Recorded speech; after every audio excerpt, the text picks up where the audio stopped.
ನಮಸ್ಕಾರ. ಇವತ್ತಿನ ವಿಡಿಯೋದಲ್ಲಿ ಭಾರತದ ಚಿಹ್ನೆಗಳ ಬಗ್ಗೆ ತಿಳಿದುಕೊಳ್ಳೋಣ. ಹಾಗೆ ಇವತ್ತಿನ ನುಡಿಮುತ್ತು, ಬದುಕಿನ ಕೊನೆಯವರೆಗೂ ನಮ್ಮನ್ನು ಕರೆದೊಯ್ಯುವುದು ನಮ್ಮ ಆತ್ಮವಿಶ್ವಾಸ ಮತ್ತು ಧೈರ್ಯವೇ ಹೊರತು ಅದೃಷ್ಟವಲ್ಲ. ಈ ನುಡಿಮುತ್ತು ಇಷ್ಟ ಆಗಿದ್ರೆ ಲೈಕ್ ಮಾಡಿ. ಈಗ ಭಾರತದ ಚಿಹ್ನೆಗಳು. ನಮ್ಮ ರಾಷ್ಟ್ರ ಧ್ವಜ ತ್ರಿವರ್ಣ ಧ್ವಜ, ಕೇಸರಿ ಬಿಳಿ ಹಸಿರು. ರಾಷ್ಟ್ರಗೀತೆ ಜನಗಣ ಮನ. ನಮ್ಮ ರಾಷ್ಟ್ರೀಯ ಹಾಡು ವಂದೇ ಮಾತರಂ. ರಾಷ್ಟ್ರ ಲಾಂಛನ 4 ಮುಖಗಳ ಸಿಂಹ. ರಾಷ್ಟ್ರ ಪಕ್ಷಿ ನವಿಲು. ರಾಷ್ಟ್ರ ಪ್ರಾಣಿ ಹುಲಿ. ರಾಷ್ಟ್ರೀಯ ಆಟ ಹಾಕಿ. ನಮ್ಮ ರಾಷ್ಟ್ರೀಯ ಮರ ಆಲದ ಮರ. ರಾಷ್ಟ್ರ ಹಣ್ಣು ಮಾವು. ರಾಷ್ಟ್ರ ಕರೆನ್ಸಿ ಅಂದರೆ ನಾಣ್ಯ ರೂಪಾಯಿ.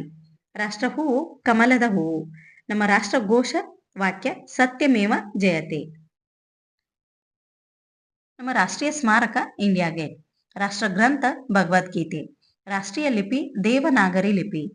ನಮ್ಮ ರಾಷ್ಟ್ರಪಿತ ಮಹಾತ್ಮ ಗಾಂಧಿ. ರಾಷ್ಟ್ರೀಯ ಯೋಜನೆ ಪಂಚವಾರ್ಷಿಕ ಯೋಜನೆ. ರಾಷ್ಟ್ರೀಯ ಸರೀಸೃಪ ಕಾಳಿಂಗ ಸರ್ಪ. ರಾಷ್ಟ್ರ ತಿಂಡಿ ಜಿಲೇಬಿ. ರಾಷ್ಟ್ರೀಯ ಪಾರಂಪರಿಕ ಸಸ್ತನಿ ಭಾರತದ ಆನೆ. ರಾಷ್ಟ್ರೀಯ ನದಿ ಗಂಗಾ ನದಿ. ನಮ್ಮ ರಾಷ್ಟ್ರ ಭಾಷೆ ಹಿಂದಿ. ರಾಷ್ಟ್ರ ಧ್ವಜಗೀತೆ ಜಂಡಾ ಊಂಚಾ ರಹೇ ಹಮಾರ. ರಾಷ್ಟ್ರ ಕ್ಯಾಲೆಂಡರ್ ಶಕ ಸಂವತ್ಸರ ಕ್ಯಾಲೆಂಡರ್. ಇವಿಷ್ಟು ಭಾರತದ ಚಿಹ್ನೆಗಳು. ಈ ಮಾಹಿತಿ ಇಷ್ಟ ಆಗಿದ್ರೆ ದಯವಿಟ್ಟು ಲೈಕ್ ಮಾಡಿ, ಶೇರ್ ಮಾಡಿ, ಮತ್ತೆ ಸಬ್ಸ್ಕ್ರೈಬ್ ಮಾಡ್ಕೊಂಡು ವಿಡಿಯೋ ನೋಡಿದ್ದಕ್ಕಾಗಿ ಧನ್ಯವಾದಗಳು.